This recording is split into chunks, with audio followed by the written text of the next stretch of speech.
previous lecture we have started with the methods based upon excitation, that is detection and measurement of radioactivity on the based upon the methods uh, on excitation. We have started with scintillation counting, where we have discussed about solid scintillation counting. In solid scintillation counting, you have to keep the sample very close to the solid crystal floor, and there is a photomultiplier tube put in close to the crystals. So, solid scintillation counters are mostly utilized for strong beta emitters or usually for the radioisotopes with gamma rays emission, as it is quite widely utilized in lot of different biotechnological applications. In this lecture, we are going to start with another scintillation counting method, which is the most widely used, that is liquid scintillation counting method. Now, GM counters and solid scintillation counters are inefficient for low energy particles, particularly for 3H, which is widely used in different biotechnological applications. Now, two major factors limiting their efficiency are that not all emitted particles reach the detector and not all are counted from those that reach the detector. Now, main reason for not reaching the detector is that the geometry is such that some particles are emitted in a direction that misses the detector. For example, in a sample placed before GM tube, one half of the particles will be emitted in a direction away from the detector, because only 50% will really enter the tube, 50% will go in another direction. So, geometry can be a problem or could be a limiting factor. Now, reason for not detecting low energy particles which reach detector is that the particle have insufficient energy to cause ionization of the gas. So, when they reach there, they do not carry sufficient energy to ionize the gas. So, that could be the another reason. The problem could be solved and efficiency of low energy particles could be increased substantially if samples are contained within the detector and problem of self absorption can be avoided. So, a solution is provided by the technique of liquid scintillation counting. So, what we are here can be done that those radiations which are lost or those 3H particles which are lost could be avoided by putting the sample within the detector. Now, liquid scintillation counting is a very standard laboratory method, widely used method like I said, in which the sample is mixed with a scintillation cocktail containing a solvent and one or more fluors. We will be discussing this in detail. So, what is done is that whichever radioactive samples you are going to count, they will be put in this cocktail, that is they could be dissolved in this scintillation cocktail or they could be suspended in this particular solution. Now, this cocktail contains an aromatic solvent which is historically benzene or toluene has been used, but more recently less hazardous solvents have come into favor. And apart from this solvent, they will be containing very small amounts of other additives known as fluors. Now, beta particles emitted from the sample will transfer their energy to the solvent molecule, which in turn will transfer their energy to the fluor. So, what is happening? First is very weak beta particles are transferring their energy to the solvent, and then that particular energy is being given to the fluors. We will see how this is done. Now, the excited fluor molecules will dissipate the energy by emitting light, and this light will be collected by photomultiplier. Now, the whole thing is explained quite well by this diagram here. If you see here, there is a radioactive material here, which is sample containing radioactive material or radioisotope. Now, here it is seen that a beta particle is emitted and this beta particle will excite the solvent molecule. Now, this excited solvent molecule on de-excitation will emit photons or light and they will be taken up by the floor, which is it could be one floor or it could be two floors. If there is two floors, then one is called primary floor and another is called secondary floor. So, if there are two floors, the light will be gone to primary floor and then from primary floor to secondary floor, and then the light emitted by these floors either primary or secondary will be taken up by the photomultiplier tube and finally analyzed. So, this is how the whole process in liquid scintillation counting occurs actually, as the radioactive sample is present in the scintillation cocktail only. And as I have shown you earlier in previous lecture, that how the sample is placed very close to the detector. All right. This is the photomultiplier tube. This we have explained earlier in case where we were discussing scanning electron microscope also. So, there is a scintillator which collects this light, these are converted to and through light guide they reaches to the tube, there is a photo cathode, these photons are converted to photoelectrons, they are amplified and finally signal is measured. All right. So, what we are looking at is that how this energy transfer is taking place in liquid scintillation counting. Now, a small number of organic solvents fluoresce when bombarded with radioactivity, like we have seen in the previous figure. Now, the light emitted from this solvent is of very short wavelength. So, this will not be efficiently detected by photomultiplier. I will show you this in a little while. However, if a compound, that is a fluor at low concentration, is dissolved that can accept the energy from the solvent and itself fluoresce at a longer wavelength, then the light can be more efficiently detected. Now, such a compound is known as primary fluor, and the most frequently used example is PPO or 2,5-diphenyl oxazole. This is a very common primary fluor. Now, so what happens?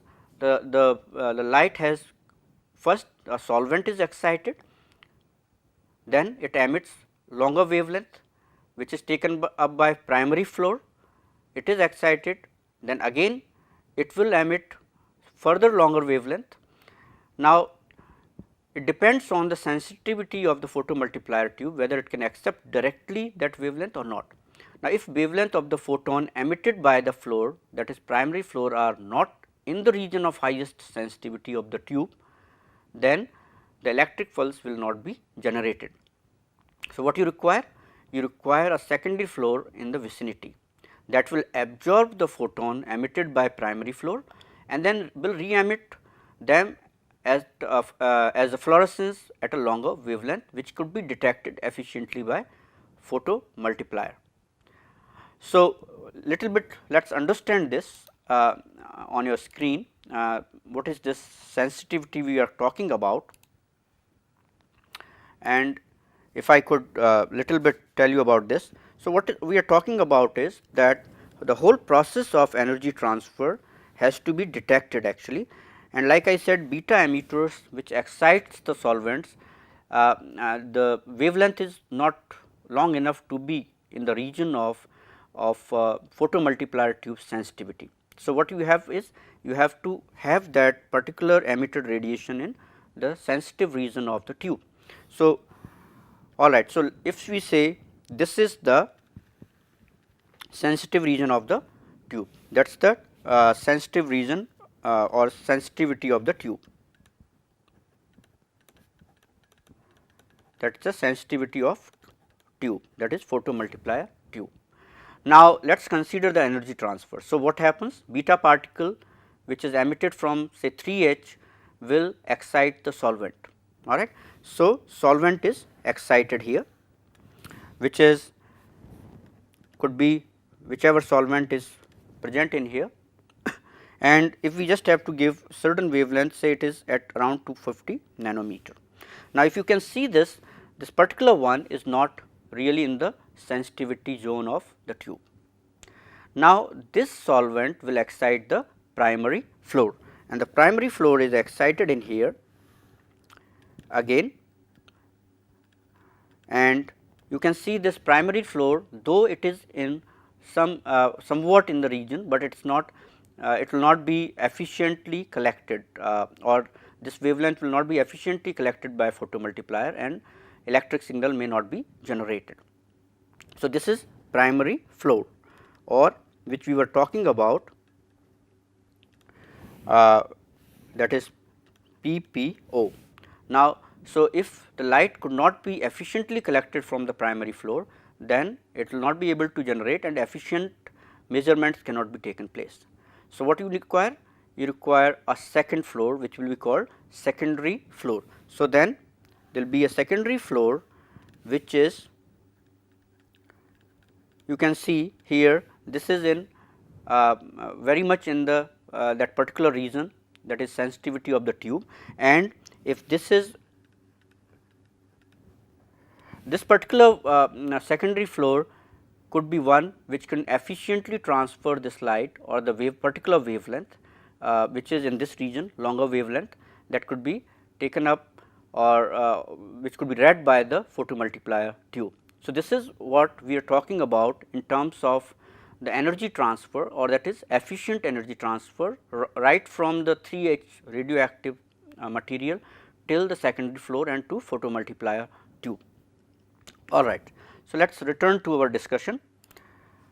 So, what we are discussing was that you can require 2 fluors rather than 1, but it could be that 1 fluor could also work, like in many advanced versions it has this particular facility.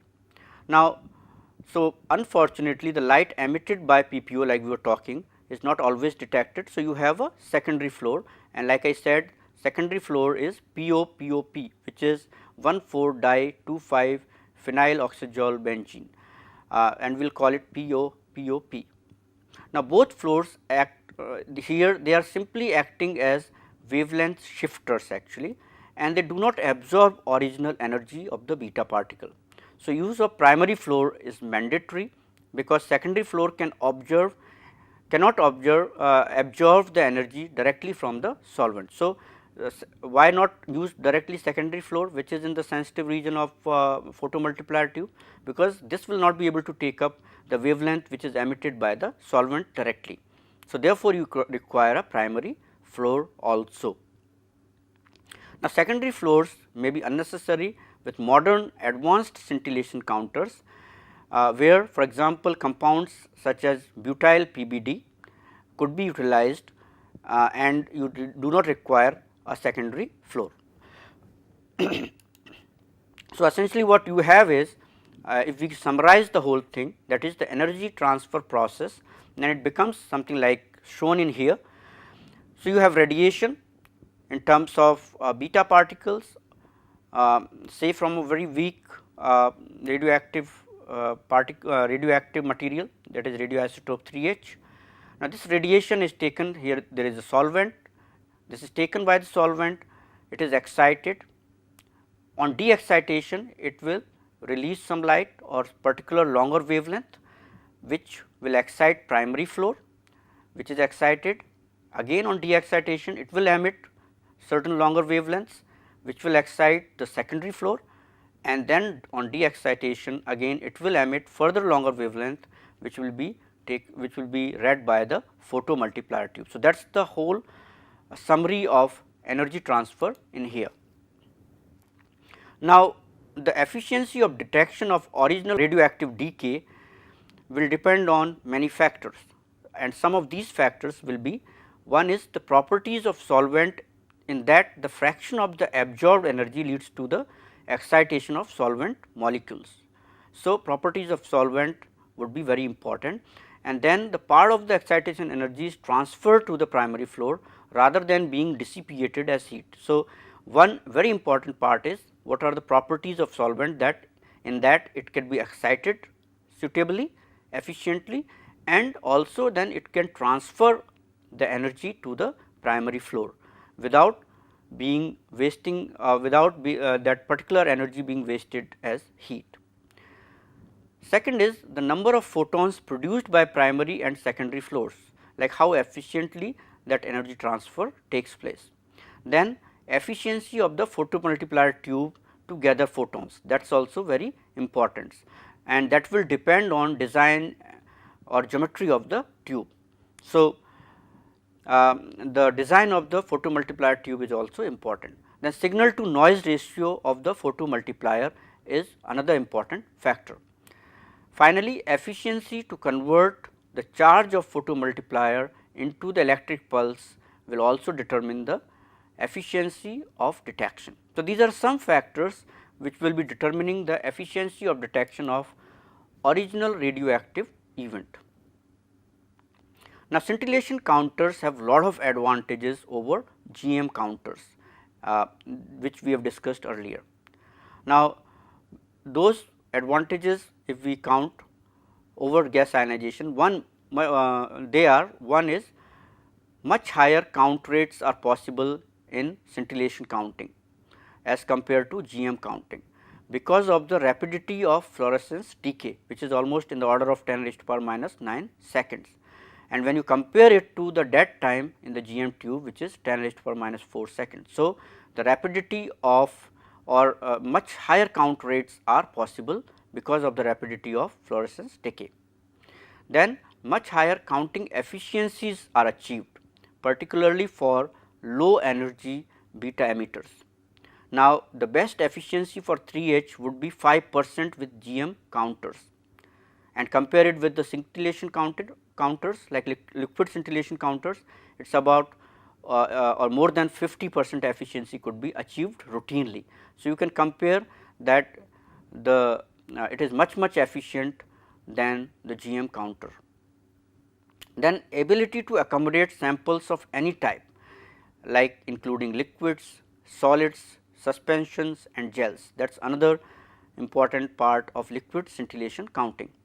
Ease of sample preparation, the ability to count separately different isotopes in the same sample, that is a big advantage in terms of if certain sample is containing two isotopes, that could be easily distinguished if the energy spectrum is differing or different for two isotopes.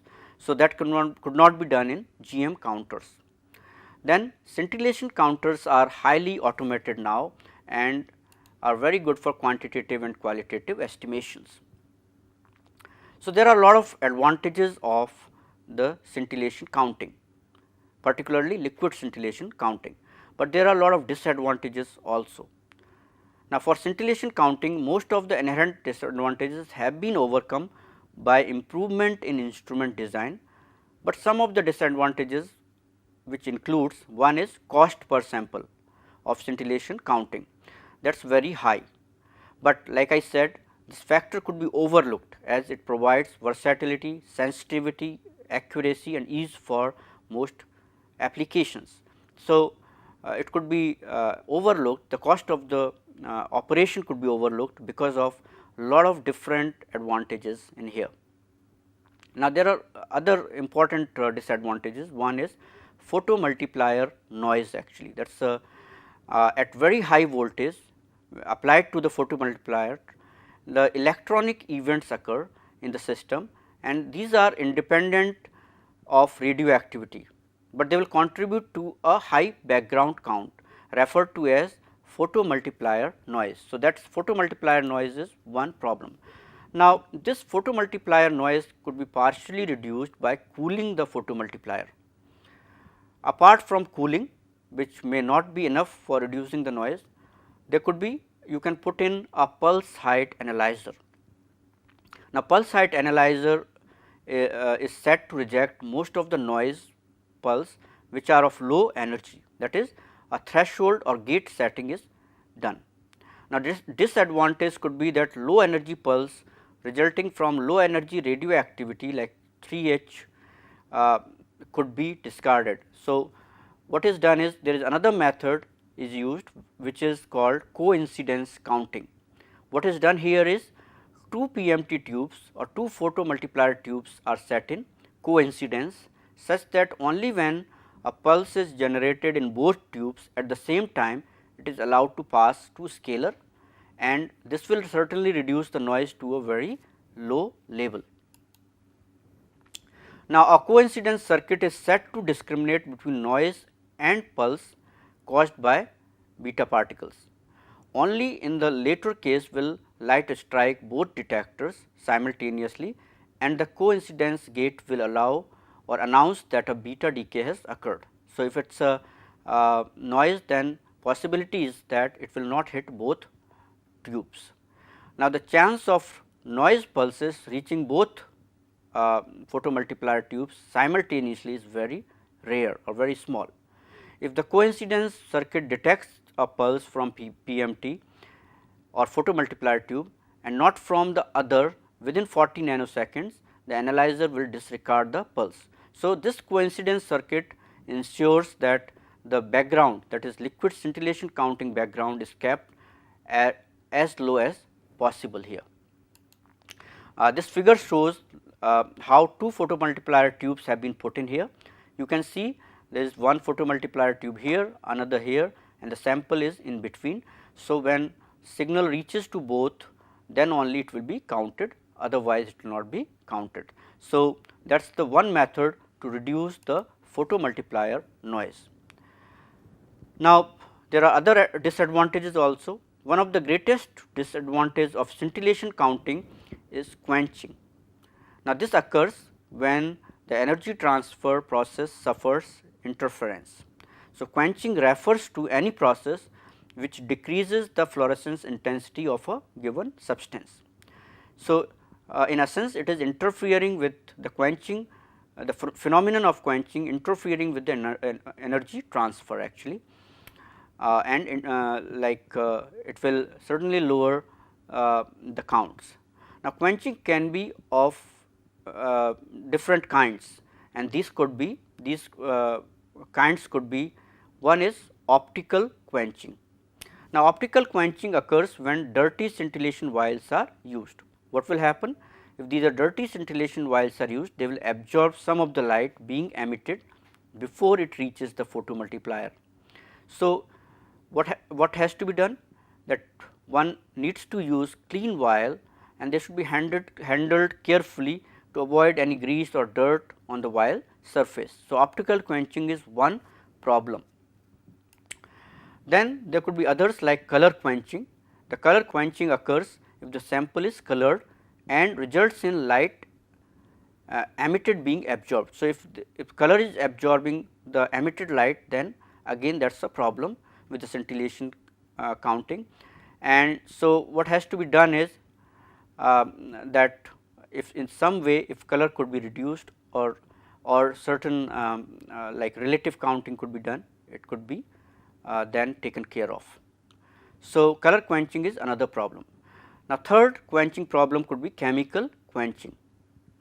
Now, this form of quenching occurs when anything in the sample interferes with the transfer of energy from the solvent to the primary floor or from the primary floor to the secondary floor. It is the most difficult form of quenching to accommodate. Now, an appropriate method of standardization which requires determining the counting efficiency of each sample and then conversion of counts per minute to absolute counts has to be done, which is kind of adds to your problems. There are other things like chemiluminescence. Now, chemiluminescence results from chemical reactions between components of the sample to be counted, and the scintillation cocktail and the produces light emission unrelated to excitation. So, of the solvent and flow system by radioactivity. Now, these light emissions are generally low energy events, and they are rejected by the threshold setting of the photomultiplier in the same way as a photomultiplier noise. So, chemiluminescence could be another problem where certain chemical reactions are occurring and they are producing light which is totally unrelated to excitation, and it could be, if it is a weak emissions, then they could be easily taken care of by a threshold setting actually. Like chemiluminescence, there is another phenomenon called phospholuminescence. Now, this results from the components of the sample including the vial itself absorbing light and re-emitting it. Now, unlike chemiluminescence, which is once only effect, phospholuminescence will occur on each exposure of a sample to light, and samples that are pigmented are most likely to give phosphorescence. Now, to sort out this problem, samples should be dark adapted prior to counting, and sample holders should be kept closed throughout the counting process. Now, despite all the complications described above, which are quenching and other problems, scintillation counters are universal in biosciences or biological sciences departments. They are widely used and they are very useful for different applications and for counting, particularly counting the weak emitters. Now, like we said, in one of the advantages was that you can count 2 samples at a time, that is 2 isotopes at a time. So, scintillation counting can be used for dual labeled samples. A great advantage of scintillation counting is ability to determine the ratio of 2 or more radioisotopes present in a mixture. Now, this is possible because the size of the electric pulse produced by the conversion of light energy in the photomultiplier is related directly to the energy of the original radioactive event. The resolution of 2 isotopes is made possible with a pulse height analyzer. Now, what is the pulse height analyzer? It is an electronic equipment that can sort pulses of fluctuation in current or voltage in terms of its magnitude. Now, this is equipped with discriminator that controls. So, discriminator controls or that determine the voltage levels defining the voltage range actually, and most of the time 2 discriminators are usually employed. Different beta emitting isotopes have different energy spectra. It is possible to detect and quantify 2 isotopes separately in a single chamber, provided their energy spectra are sufficiently different. Now, if we take some examples of pair of isotopes that have sufficiently different energy spectra, they could be like 3H and 14C, 3H and 35S, 3H and 32P, 35S and 32P. If you could recall, I have shown you in previous lectures the beta spectra or beta particle emission spectra of different isotopes, and they were quite different in all the cases. Now, like I will show you one figure here, but before that, now this spectra of 2 isotopes which is could be there, they will overlap only slightly. What does that mean? That they are sufficiently different.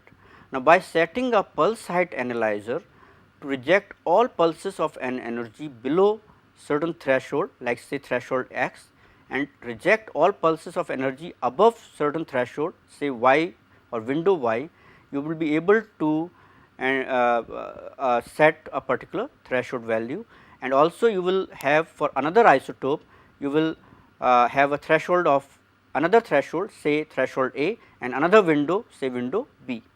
Now, it will be possible to separate these 2 isotopes completely.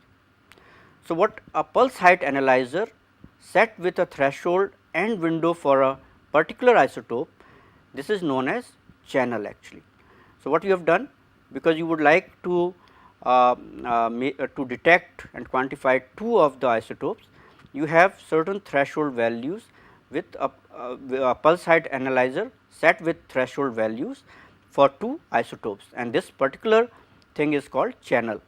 Most modern counters operate with say they are multi-channel analyzers, and so they have maybe they can have more than one channels, and they are based on analog to digital converter. Now, dual label counting has proved to be useful in many aspects of molecular biology.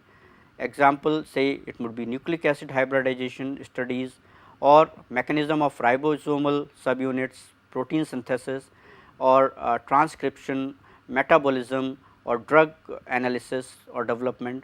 A lot of different applications could be there. Now, this figure clearly shows what we were discussing here. So, what you have is a pulsite, you are trying to detect two isotopes. If you can see, there is X threshold and there is a Y threshold, which is Y window we call, and this part here that will be measuring this channel, one channel will be measuring isotope S and another channel 2 which is set on another threshold which is A, and it will reject all below A, all signals below A, and there is a window B. So, there will be another channel for second isotope which we are calling isotope T. So, by putting in two channels, that is multi-channel detectors, you would be able to detect and quantify the two isotopes simultaneously in a sample. So, that is a great advantage of liquid or scintillation counting over GM counting. Now, let us little bit move into the determination of counting efficiency. Now, a major problem encountered in scintillation counting is that of quenching. Now, this is a real problem, like we have seen or we have discussed it, and it makes it very important to determine the counting efficiency, because what you are doing is you have to standardize the counting methods, so that you know that every time you are counting correctly. Now, this could be done by one of the several methods of standardization, and all of which apply to both solid and liquid scintillation counting. Now, this could be internal standardization, there could be external standardization, and even there could be a channel ratios could be taken, like this could be counted in two channels and it could be ratios could be taken. Now, very briefly, in internal standardization, first the sample is counted and it gives a reading of say a particular count per minute. Then it will be removed from the counter and a small amount of standard material of known disintegration will be taken. Then that will be sample will be again counted, that will be C counts per minute, and then counting efficiency of the sample will be calculated by this formula here, which is 100 in bracket C minus A upon B percent. So, you will be able to, through internal standardization, you will be able to count the efficiency here through internal standardization. Now, it is obviously necessary in this method to use an internal standard that contains the same isotope as the one being counted, and also to ensure that the standard itself does not act as a quenching agent. So, these are a few precautions has to be taken. Internal standardization is simple and reliable and corrects adequately for all types of quenching. Now, this method demands calibration of two factors and it demands more accurate pipetting in adding standards. So, these things has to be taken care of for internal standardization. Then there could be another way is channel ratios actually. Now, when a sample in scintillation counter is quenched, the scintillation process is less efficient. So, less light is produced for a given quantum energy of radiation. So, what happens then? The energy of a spectrum for a quenched sample appears to be lower than for an unquenched sample. So, the higher the degree of quenching, the more pronounced is the resulting decrease in the spectrum. So, the method involves the preparation of a calibration curve based on counting in two channels that cover different but overlapping parts of the spectrum. Now, as a sample is quenched and the spectrum shifts to gradually lower apparent energy, the ratio of the counts in each sample will vary. To prepare the standard curve, a set of quenched standards is counted. So, the efficiency is then plotted against channel ratio to form the standard curve, and once the standard curve has been prepared, the efficiency of counting experimental samples can be determined, and samples are counted in the same two channels. The ratio is calculated, put into the graph, and the efficiency is read. Multi-channel scintillation counters operate on the same principle, but the whole shape and position of the spectrum is analyzed. So, these systems have greater precision than the two channel approach, as the whole of the spectrum is used for analysis. So, here it is shown in here where you can have counts per minute, and you can see how the different, due to different quenching effects, the spectrum or lower energy spectrum is obtained. So, this could be through channel ratio, it could be done. Another is external standardization.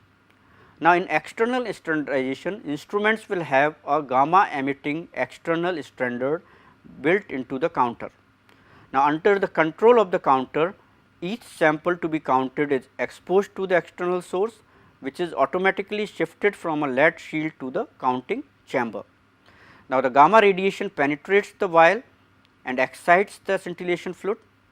Then the resulting spectrum is unique to the source and is significantly different from that produced by the sample in the vial.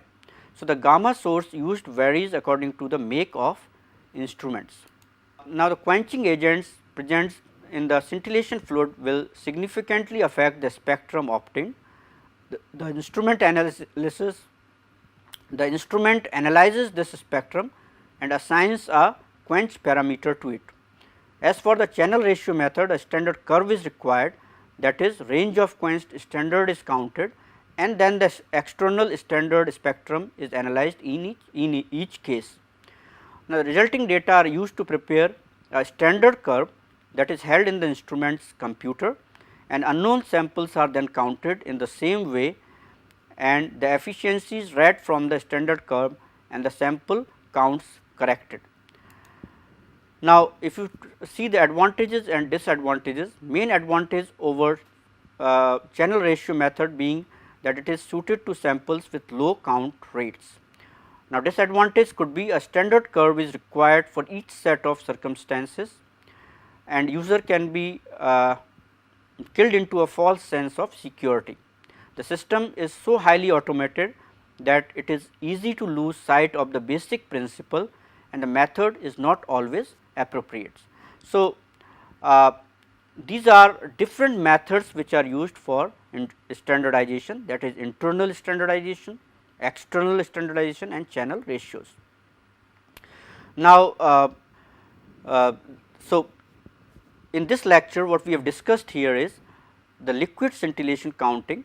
We have discussed about how energy transfer is taking place from radioisotope to solvent, from solvent to primary fluor, and from primary fluor to secondary fluor, and finally to photomultiplier tube. So, primary and secondary fluors in essence works as wavelength shifters in this case. Liquid scintillation counting or scintillation counting is a versatile method. It is widely used in different laboratories for radioactive measurements of weak emitters, and it is highly efficient method for both qualitative and quantitative estimations. Certainly, it needs standardization, so that the efficiency of counting can be estimated, and that could be converted to disintegration per minute or per second, that is actual counting. In the next lecture, we are going to discuss about the sample preparation of liquid scintillation counting, and then we will be discussing about the third method, that is auto radiography for detection and measurement of radioactivity. Thank you.